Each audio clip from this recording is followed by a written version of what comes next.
नमस्कार मु ज्योतिष प्रशांत आपण को मोर यूट्यूब वीडियो को आपण को स्वागत करुच्ची।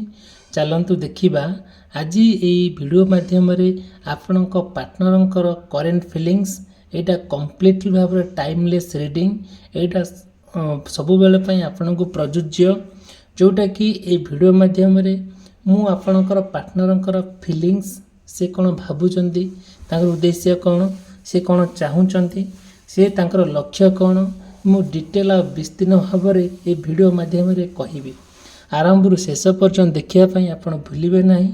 जदि भी आपण मन में किसी प्रश्न थाए आपण पार्टनर को लेकि कौन जानाक चाहूँगी मते कांटेक्ट करेंगे।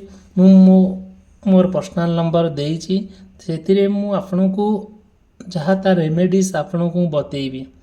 देखंतु फास्ट कहबी जदि आपणकर किंबा आपण पार्टनरकर मेष राशि, वृष राशि, मिथुन राशि, कर्कट राशि, सिंह राशि, कन्या राशि, तुला राशि, पिछा राशि, धनु राशि, मकर राशि, कुंभ राशि एवं मीन राशि होता है निश्चित भाव में आपण बहुत गुड़े कथा आपन कनेक्ट हो पारे मे भी न हो पारे। जदि भी किसी प्रोब्लेम थाए सेमती इंटरनल प्रोब्लेम आप पार्टनर को लेकिन मते कांटेक्ट करेंगे।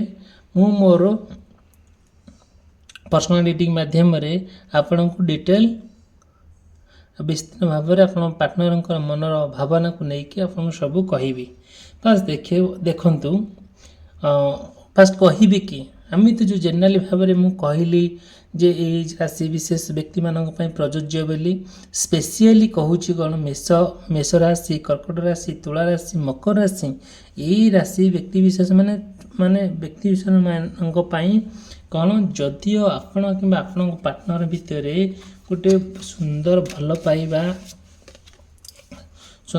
पाइबाटे सृष्टि होती भल पाइबाटा कंटिन्यू हो कौन हो धीरे धीरे आपण भितर गोटे एत सुंदर भल पाइबा को लेकिन आपण समय बिताउछंती आउ कौन कर सते जमी आपण पार्टनर तो सी नुहे आपण पार्टनर आपण को सांग भली व्यवहार कर सुंदर भल पाइबा आपण भितर गोटे बंधुता भल माने जोटा कि पार्टनर कहवा को आम जदि कहवा से जमी सते जमी गोटे आपणकर गोटे सखा सदृश जोटा कि आपण प्रति सी बहुत भल पाइबा निबिड़ता आउ ये सब जिनस को लेकिन सी आपण सहित चलती जोटा कि भल पाइबा तो ठीक अच्छी आपन से बहुत मात्रा भल पाती आउ सते जमी गोटे पार्टनर पर नुह गोटे बंधु प्रति आउ तांकर सब प्रकार फिलिंग्स आपण प्रति अच्छी तांकठारे आपण सब प्रकार प्रतिभा आपण देखा पाउचंती सते जमी सी आपण को गोटे कंप्लीटली भाव में गोटे सुंदर भाव में गोटे हृदय आनिक रखिंट आपण से प्रযোज्य से डेडिकेशन भी दौरान आपण पार्टनर ना कंप्लीटली भाव में जड़े पूरा स्पष्टवादी जने तांको कथार गोटे क्लारिटी अच्छी से जस्टिफाए करने से भल मंद ठीक कौटा भूल कौटा से डिसाइड करि पारंती आउ ना सी सब चाहती इंडिपेंडेंट होगापाई से क्या निर्भर करने चाहते नहीं आपण पार्टनर ना कंप्लीटली भाव में जड़े फियरलेस जोटा कि मन में क्या प्रति भय ना कि क्या प्रति माने असम्मान ना कि क्या प्रति डर भय एमती किसी ना से जन निर्भीकता सहित आपण सहित पूरा कंप्लीटली भाव डेडिकेटली आप सहित मिशंती आप पार्टनर जी आउ कौन हुए पूरा तांकर कथा पूरा स्पष्ट पूरा कंप्लीट भाव स्पष्टवादी से आ क्लीयर माइंड आउ तांकर मन में सेमती गलती ना याडू साडू करी कहबे नहीं आउ कौन करेंगे जोटा कि सते जमी भीतर गोटे आपण भीतर गोटे भल पाइबा पार्टनर को नहीं तो संपर्क ठीक अच्छी कि आउ गोटे संपर्क है कौन गोटे बंधु भली सते जमी गोटे जमी कृष्ण सुदाम परी गोटे बंधु जमी गोटे निबिड़ भल पाइबा गोटे आत्मार गोटे भल पाइबा देखो से आम जो कहवा श्रीकृष्ण कथा आम कहवा तांकर 16 गोपनारी थिले भी तांको भीतर जो भल पाइबाटा थिला से मुझे स्पेशल कौच भल पाइबा को नहीं ये कौन माने आसक्ति हवा शारीरिक आसक्ति हवा कि कौन खराब भावना रखिकी आम भल पाइबा से कथा कह जाऊनी ये स्पेशली कौन कह गोटे कंप्लीट भाव में गोटे मनीष को भल पाइबा दरकार भल पाइबार गोटे निबिड़ता थिबा दरकार ଯେଉଁ ଭଲ ପାଇବା କମ୍ପ୍ଲିଟଲି ଭାବରେ ଆପଣ ପାର୍ଟନର ଭିତରେ ସୁନ୍ଦରତା ଯେଉଁଟାକି ଆପଣ ଭାବିପାରିବେ ନାହିଁ। ଦେଖନ୍ତୁ ସେଇଠି ପ୍ରଭୁ ଈଶ୍ୱରଙ୍କର ଆଶୀର୍ବାଦରୁ ଭଗବାନଙ୍କର ଆଶୀର୍ବାଦରୁ କମ୍ପ୍ଲିଟଲି ଭାବରେ ଆପଣ ପାର୍ଟନରଙ୍କୁ ପାଇଛନ୍ତି, ତାଙ୍କ ସହିତ ବହୁତ ସମୟ ବିତେଇଛନ୍ତି, ଆଉ ଆପଣ ଜାଣୁଛନ୍ତି କ'ଣ ମାନେ ଏତେ ସୁନ୍ଦର ଭାବରେ ସେ ଆପଣଙ୍କୁ ମାନେ ଯେଉଁ ଭଲ ପାଇ ବସିଛନ୍ତି, ତାଙ୍କର ଭଲ ପାଇବା ଗୋଟେ କମ୍ପ୍ଲିଟଲି ଭାବରେ ଗୋଟେ କ'ଣ ଯେଉଁଟାକି ଆପଣଙ୍କୁ ଗୋଟେ ନୂଆ ଦିଗ ଦେଖାଉଛି, ନୂଆ ଲାଇଫ୍ ଗଠନ କରିବାରେ ଗୋଟେ ପ୍ରମୁଖ ଭୂମିକା ରହୁଛି ଆପଣଙ୍କ ପାର୍ଟନରଙ୍କର। ଯେତେବେଳେ ନା ଆଉ କ'ଣ କରୁଛନ୍ତି, ଯାହା ବି ଗୋଟେ ସମସ୍ୟା ଆସିଲେ ନା କାହିଁକି ଆପଣ ନା ସବୁବେଳେ ଡାକୁଛନ୍ତି, ମାଆଙ୍କୁ ପ୍ରାର୍ଥନା କରୁଛନ୍ତି, ଆଉ ଈଶ୍ୱରଙ୍କ ପ୍ରଭୁଙ୍କୁ ସବୁ ଦୁଃଖ ସୁଖ ଭଲ ମନ୍ଦ ଜଣାଉଛନ୍ତି। ଆଉ ଆପଣ ମାନେ ଭଗବାନଙ୍କ ପ୍ରେମୀ ଲୋକ, ସେ ବି ମଧ୍ୟ ଜଣେ ଭଗବାନଙ୍କ ପ୍ରେମୀ ଲୋକ। ଆଉ କ'ଣ ହୁଏ, ଆଉ ଯୁଆଡ଼େ ଯାଆନ୍ତି ବି ଏକତ୍ରିତ ହୋଇକି ଯାଆନ୍ତି, ଗୋଟେ ମନରେ ଆପଣଙ୍କ ପ୍ରତି ତାଙ୍କ ପ୍ରତି ଯେଉଁ ଆପଣ ଆଉ ତାଙ୍କ ଭିତରେ ଯେଉଁ ସେଲିବ୍ରେସନ୍ ଭାବନା, ଯୁଆଡ଼େ ଯିବା ଏକତ୍ରିତ ହୋଇକି ଯିବା, ଯେଉଁ ଗୋଟେ ଜାଗାକୁ ଯିବା, ଆଉ ପ୍ରତ୍ୟେକ କ୍ଷେତ୍ରରେ ଗୋଟେ ଏନଗେଜମେଣ୍ଟ ହୋଇକି ରହିବା, ପରସ୍ପର ପ୍ରତି ଗୋଟେ ଭଲ ବୁଝାମଣା, କେବେ ମନମନାନ୍ତର ମତାମତାନ୍ତର ନ ହେବା, ଏଇସବୁ ଜିନିଷ ପ୍ରତି ଆପଣ ବହୁତ କ'ଣ କରନ୍ତି, ଇମ୍ପୋର୍ଟାନ୍ସ ଦିଅନ୍ତି। ଯଦିଓ ବି କେବେ କେବେ ଆପଣଙ୍କ ଭିତରେ ତାଙ୍କ ଭିତରେ ମନମନାନ୍ତର ହୁଏ, ମତାମତାନ୍ତର ହୁଏ, ଆଉ କ'ଣ କରନ୍ତି, ବହୁତ ଖୁବ୍ କମ୍ ସମୟ ଭିତରେ ପୁନର୍ବାର ରିୟୁନିୟନ୍ ହେଇଯାଆନ୍ତି, କଥାବାର୍ତ୍ତା ଠିକ୍ଠାକ୍ ଚାଲେ। ସବୁ ଯାହା ଗୋଟେ ଆପଣଙ୍କର ଯେଉଁ ହାପିନେସ୍ଟା ଆସେ, ଯେଉଁ ସୁଖଟା ଆସେ ମନ ଭିତରୁ, ଅନ୍ତର ଭିତରୁ, ସେଇଟା କମ୍ପ୍ଲିଟଲି ଭାବରେ ଆପଣ ତାଙ୍କ ସହିତ ପୁରା ଜଡ଼ିତ ହୋଇକି ରୁହନ୍ତି। ଆଉ କ'ଣ କୁହନ୍ତି, ଆପଣଙ୍କର ସବୁବେଳେ ନା କ୍ରିଏଟିଭିଟି ଆଇଡ଼ିଆ, କ୍ରିଏଟିଭିଟି ମାଇଣ୍ଡ ସବୁବେଳେ ନୂଆ ଗୋଟେ ପ୍ରତ୍ୟେକ ଦିନ ପ୍ରତ୍ୟେକ ମୁହୂର୍ତ୍ତରେ କିଛି ନୂଆ କଥା କହିବା, ତାଙ୍କୁ ଭଲରେ ରଖିବା, ବ୍ୟବହାର ଠିକ୍ କରିବା, ସିଏ ବି ମଧ୍ୟ ସେମିତି କରନ୍ତି। ଯେଉଁଟାକି ଆପଣ ଭିତରେ ତାଙ୍କ ଭିତରେ ଗୋଟେ ସୁନ୍ଦର ଗୋଟେ ପ୍ରେମର ସମ୍ପର୍କ, ଗୋଟେ ସୁନ୍ଦର ଆନନ୍ଦର ସମ୍ପର୍କ, ଯେଉଁଟାକି ଆପଣ ଆପଣ ଚାହୁଁଛନ୍ତି କି ଗୋଟେ ଫାଇନାଲ୍ ପଏଣ୍ଟରେ ଗୋଟେ ଡେଷ୍ଟିନେସନରେ ପହଞ୍ଚିବା ପାଇଁ। ଯେଉଁ ଡେଷ୍ଟିନେସନଟାରେ ଆପଣ ପହଞ୍ଚିବେ ତାର କ'ଣ ହେବ ନା, ସେଇଠି ସମସ୍ତଙ୍କୁ ନେଇକି ଆପଣ ପହଞ୍ଚିବେ। ପ୍ରତ୍ୟେକ ଦିନ ପ୍ରତ୍ୟେକ ମୁହୂର୍ତ୍ତରେ ଆପଣ ନା ତାଙ୍କର କେୟାର କରନ୍ତି, ସିଏ ମଧ୍ୟ ଆପଣ କେୟାର କରନ୍ତି। ଆଉ କ'ଣ କରନ୍ତି ନା, ସପୋର୍ଟିଭ୍, ଆପଣ ପାର୍ଟନର ବହୁତ ଜଣେ ଭଲ ସପୋର୍ଟିଭ୍ ଜଣେ।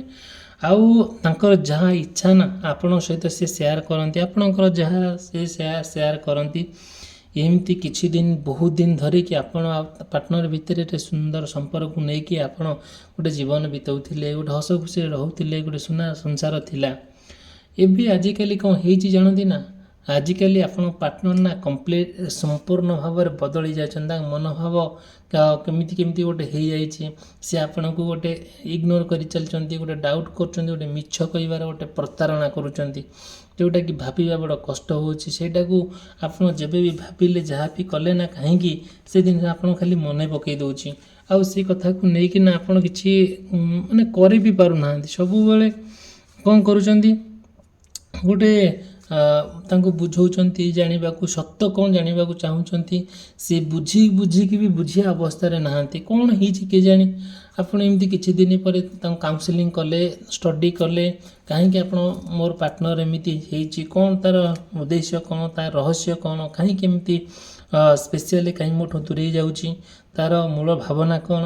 ଏତିକି କହିବି, ଯଦିଓ ବି ଆପଣଙ୍କର କିମ୍ବା ପାର୍ଟନରଙ୍କର ବୃଷ ରାଶି, ସିଂହ ରାଶି, ବିଛା ରାଶି, କୁମ୍ଭ ରାଶି, ମିଥୁନ ରାଶି, କନ୍ୟା ରାଶି, ଧନୁ ରାଶି, ମୀନ ରାଶି ହୋଇଥାଏ, ଦେଖିବେ ଏଇ ପାର୍ଟନର ଏଇ ବ୍ୟକ୍ତି ବିଶେଷ ମାନେ ତାଙ୍କର ପାର୍ଟନର କିମ୍ବା ସେ ନିଜେ କିଛି ନା କିଛି ଡିଷ୍ଟର୍ବାନ୍ସ କ୍ରିଏଟ୍ ହେଉଥିବ, ଗୋଟେ ଡୋମେଷ୍ଟିକ୍ ପ୍ରୋବ୍ଲେମ୍ କ୍ରିଏଟ୍ ହେଉଥିବ, ଯେଉଁଟା ଆଗ ଭଳି ଯେମିତି ଆପଣ ପୁରା ସୁନ୍ଦର ଭାବରେ ସମୟଟାକୁ ଟାଇମ୍ଟାକୁ ସ୍ପେଣ୍ଡ କରୁଥିଲେ, ପରସ୍ପର ପ୍ରତି ଗୋଟେ ନିବିଡ଼ ଭଲ ପାଇବା ଥିଲା, ପରସ୍ପର ପ୍ରତି ଗୋଟେ ଆଲିଙ୍ଗନତା ଥିଲା, ପରସ୍ପର ପ୍ରତି ଗୋଟେ ଖୁବ୍ ବିଶ୍ୱାସ ଥିଲା। ଏବେ ସେସବୁ ଜିନିଷ ଧୀରେ ଧୀରେ ଆପଣଙ୍କଠାରୁ ଆଉ ସେ ଦୂରେଇ ନେଇଛନ୍ତି, କି ତାଙ୍କଠାରୁ ଆପଣ ଦୂରେଇ ଆଣିଛନ୍ତି। କାହିଁକି ନା ଦେଖିବେ, ଯେତେବେଳେ କିଛିଟା ପ୍ରୋବ୍ଲେମ୍ ଆରାଇଜ୍ ହେଲା, ସେଇଟାକୁ ସେ ସମାଧାନ କରୁଥିଲେ, ଆପଣ ମଧ୍ୟ ତାଙ୍କର ଯାହା ପ୍ରୋବ୍ଲେମ୍ ହେଲା ଆପଣ ବି ସମାଧାନ କରୁଥିଲେ। ଆଜିକାଲି ସେ କଥାଟା ଗୋଟେ କେମିତି ସେ ଗୋଟେ ଗଣ୍ଠି କରିକି ଧରୁଛନ୍ତି। ଆଉ କ'ଣ ଚାହୁଁଛନ୍ତି, ସେ ତାଙ୍କ ମନରେ ବହୁତ ଗୁଡ଼ିଏ କଥା ସୃଷ୍ଟି ହେଉଛି। ଆଉ ଯେତେବେଳେ ତାଙ୍କ ମନରେ ବହୁତ ଗୁଡ଼ିଏ କଥା ସୃଷ୍ଟି ହେଉଛି ନା, ସେଇଠି ଆପଣ ଚାହୁଁଛନ୍ତି, କ'ଣ ଚାହୁଁଛନ୍ତି ନା, ଏଇଟାକୁ ମାନେ ଗୋଟେ ଆଗକୁ ନେଇଯିବା ପାଇଁ ଆଗକୁ ନେଇକରି ତାଙ୍କୁ ବୁଝେଇବା ପାଇଁ ଟ୍ରାଏ କରୁଛନ୍ତି। ଆଉ ସେ କ'ଣ କରୁଛନ୍ତି ନା ଆଉ ଯାହା ବି ଗୋଟେ ଆକ୍ଟିଭିଟି ତାଙ୍କର ଦେଖୁଛନ୍ତି ଆଉ ଆପଣଙ୍କୁ ସେ ଆକ୍ଟିଭିଟି କିଛି ଠିକ୍ଠାକ୍ ଲାଗୁନାହିଁ। ଆଉ ଆପଣଙ୍କର ଆକ୍ଟିଭିଟି ଯାହା କରୁଛନ୍ତି ତାଙ୍କୁ ବି ଠିକ୍ଠାକ୍ ଲାଗୁନି। ସେଇଠୁ କ'ଣ ହେଉଛି ତାଙ୍କର ଭିତରେ ଆପଣଙ୍କ ଭିତରେ ଗୋଟେ ମନମନତାର ମତାମତର ସୃଷ୍ଟି ହେଉଛି। ଆପଣ ଯେତେବେଳେ ସବୁ ଦେଖିକି ଷ୍ଟଡ଼ି କରିକି ଦେଖିଲେ, ଗୋଟେ କାଉନସିଲିଂ କରିକି ଦେଖିଲେ ଯେ କ'ଣ ଯେ ମାନେ ଆପଣଙ୍କ ପାର୍ଟନର ନା ଧୀରେ ଧୀରେ ଆପଣଙ୍କ ଠାରୁ ଦୂରେଇ ଯିବାର ରହସ୍ୟ କ'ଣ, ତାଙ୍କର କାରଣ କ'ଣ, ଏଇଟା ଶେଷରେ ଆପଣ ଗୋଟେ ଫାଇନାଲ୍ ପଏଣ୍ଟରେ ପହଞ୍ଚିଲେ, କନକ୍ଲୁଜନ୍ ପଏଣ୍ଟ ଆପଣଙ୍କ ପାର୍ଟନରଙ୍କ ଧଇଲେ, ସେ ଧୀରେ ଧୀରେ ଅନ୍ୟ ଏକ ଥାର୍ଡ଼ ପାର୍ଟି ସହିତ ଜଡ଼ିତ ହୋଇକି ରହୁଛି। ଆଉ କ'ଣ କରୁଛି ନା ତା ସହିତ ସେ ସମୟ ବିତାଉଛି। ଆଉ କ'ଣ ନା ଯେତେବେଳେ ଏମିତି ସବୁ ଭାବନାକୁ ନେଇକି ଦେଖିଲେ, ଆପଣ ଧୀରେ ଧୀରେ ତାଙ୍କୁ ବୁଝେଇବା ପାଇଁ ଟ୍ରାଏ କଲେ, ତାଙ୍କଠାରୁ ଦୂରେଇ ଆଣିବା ପାଇଁ ଟ୍ରାଏ କଲେ।